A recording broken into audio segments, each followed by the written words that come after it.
Yang beliau berani lakukan adalah beliau buat pengumuman akan ada undi percaya. Apa contoh undi percaya, tuan-tuan? Undi percaya ini dilakukan oleh Peja dalam Dewan Undangan Negeri di Perak yang lepas sehingga jatuhnya kerajaan. Undi percaya ni macam ni. Usul undi percaya dia akan dikemukakan oleh kerajaan untuk sebelum sidang bermula diadakan pilihan atau diadakan undian. Berapa ramaikah yang menyokong Perdana Menteri dan berapa ramaikah yang tidak menyokong Perdana Menteri. Nah, sebelum kita cerita tentang Muhyiddin Yassin tadi, kita cerita tentang ni dulu. Berapa ramaikah yang menyokong Perdana Menteri, dia kata. Persoalan menyokong Perdana Menteri. Maka satu undi usul percaya diadakan. Ada yang tanya tadi, boleh tak pembangkang mengadakan usul tidak percaya? Boleh, tidak masalah. Tetapi dia bawa private bill. Private bill ni biasanya di bawah sekali, di bawah selepas apa orang kata usul-usul kerajaan. Kalau ada balance, baru pergi kepada usul dia. Baru pergi kepada dia. Itu turutan di dalam apa orang kata peraturan mesyuarat parlimen. Now, berkemungkinan speaker masih yang sama. Mungkin kalau dia tak tukar. Katakanlah dia nak tukar kepada speaker. Katalah speaker yang sama. Speaker kena ikut turutan tersebut. Kecuali kalau usul undi percaya ini dibawa oleh dibawa oleh kerajaan sendiri. So dalam kes ini dibawa oleh kerajaan perpaduan ini. So katakanlah dibawa oleh kerajaan perpaduan, maka segera dia dimeterikan. Saya kata ini satu langkah yang sangat berani. Now dia ada dua possibility. Satu, percaya. Maksudnya dia mendapat kepercayaan majoriti di dalam dewan tersebut. Kan saya kata itu. Ini kaedah yang betul. Bukan yang kaedah 20-20 dahulu. Tiba-tiba diumum ada majoriti, tahu-tahu jadi kerajaan, suruh buat undi percaya, tak berani buat. So kali ini diharap Datuk Seri Anwar Ibrahim menunaikan kata tersebut, buatlah. So dalam undi percaya kita tengoklah contohnya yang hadir. Dia bukan jumlah. Okeylah, dia tengok jumlah lah. Yang jumlah yang ada itu 220 katakan.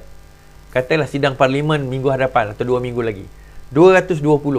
Maka beliau hanya perlu mendapat 111 saja. Tak perlu 112 pun. Tak perlu 112. Sebab jumlah 220. Tapi kalau kita kira sekarang ini, PH 82, Barisan Nasional ada 30. So sepatutnya ada lebih kurang 112. Namun begitu ada timbul isu.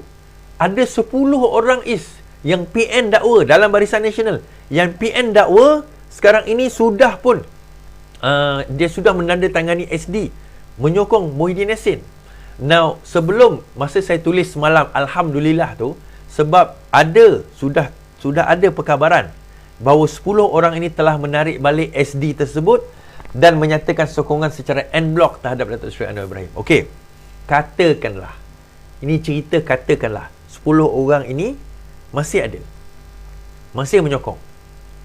Masih menyokong lagi PN ini. Buat undi percaya. Mereka masih menyokong PN. Dia ada dua repercussion, tuan-tuan. Repercussion pertama, adakah jatuh kerajaan? Adakah jatuh Datuk Seri Anwar Ibrahim? Kalau tak cukup, ya, betul jatuh. Tetapi kita kena ingat ada GPS. Dia ada warisan. Dia ada GRS, tak sure. Saya tak pasti GRS masuk ke tidak. Tapi dia ada warisan, dia ada bebas, kemudian dia ada GPS dekat situ. GPS ada 22 kerusi.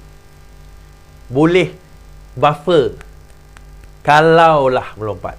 Tapi kalau solid 30, tak perlu GPS pun. So GPS sekarang ni dia jadi reserve, tuan-tuan. Reserve je. Apa senario? Worst case scenario. Worst case scenario ialah tinggal 82 saja yang menyokong Anwar Ibrahim menjadi Perdana Menteri. Itu worst case scenario. Dia 82. Yang lain semua angkat tangan. Siapa percaya dia buat macam ni. Dia ada dua cara. Sama ada secara bertulis ataupun secara angkat tangan. Tapi biasanya angkat tangan. Sama juga masa nak memilih speaker, dia akan angkat tangan. So dia kata, okey, siapakah dia buat kiraan? Undi belah bagi. Sekarang ni satu usul dibawa untuk melihat kepercayaan kepada Perdana Menteri. Berapa ramai yang menyokong untuk menyatakan sokongan kepada Perdana Menteri? Maka akan angkat tangan. Angkat tangan kira. Kira. Jumlah itu mestilah 111 ke atas. Jumlah 111, yang lain tak payah kira. Tak adalah, okey, siapa yang tak menyokong? Tak ada. Tak ada soalan itu. Sebab ini undi percaya. Ini bukan undi tak percaya, tuan-tuan. Ini undi percaya. Kalau ada yang berkecuali ke, yang tak nak undi ke, dia tak kira yang itu. Dia kira hanya yang percaya je lah. So kalau dapat 111 ke atas, settle. Tapi kalau dia nak kira juga itu hal dia lah. Kalau dia nak kira, dia kira lah. Tetapi dia hanya kira berapa ramai yang confident, yang yakin, yang percaya kepada Perdana Menteri dan mahu beliau menjadi Perdana Menteri. Angkat tangan.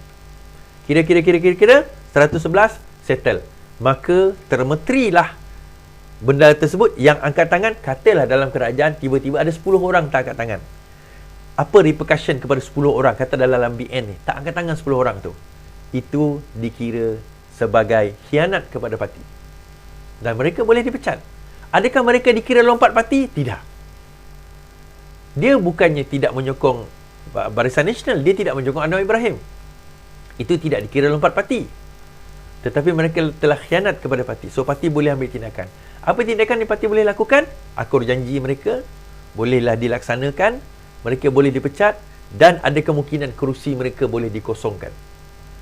Itu antara perkara yang boleh dilakukan pada waktu itu. So mereka kena bertimbangkan. Kalaupun katakanlah kursi mereka tidak berjaya dikosongkan, katakanlah mereka melompat. Bukan tak melompat, dia diluncutkan jawatan, dipecat katakan. Dan dikatakan kerusi itu tidak kosong kerana pemecatan tidak termasuk dalam kriteria lompat parti. Mereka jadi pembangkang. Lepas ini habislah karier politik mereka. Selesai karier politik mereka. So kita kena faham bagaimana situasi yang berlaku sekarang ini, apa yang akan berlaku dalam the next. Ini belum habis lagi debaran ni tuan-tuan. Datuk Seri Anwar Ibrahim Perdana Menteri, settle. Alhamdulillah. Tapi kita ada satu lagi debaran, iaitu sewaktu sidang parlimen di mana undi percaya itu akan diadakan. Okey, undi percaya itu boleh dan akan diadakan. Isu dia adalah apa dia tuan-tuan? Ada yang kata risau. Risau.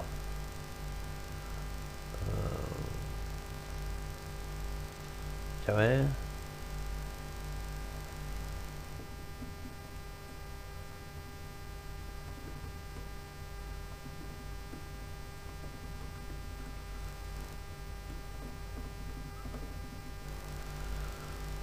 Sorry.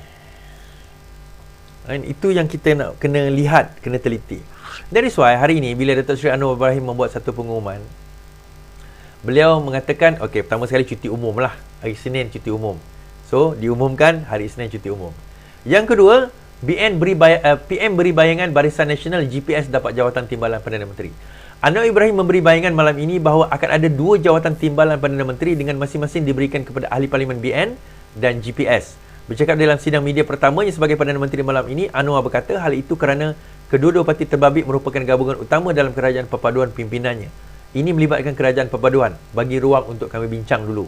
Jawatan timbalan Perdana Menteri biasanya daripada komponen kuat yang selain PH. Setakat ini dari BN. Dan Sabah, Sarawak. Komponen terkuat Sabah dan Sarawak ialah GPS, katanya di Kajang. Anwar berkata memandangkan jawatan Perdana Menteri telah disandang oleh PH selaku komponen terbesar, jawatan timbalan Perdana Menteri akan diberi kepada rakan gabungan mereka.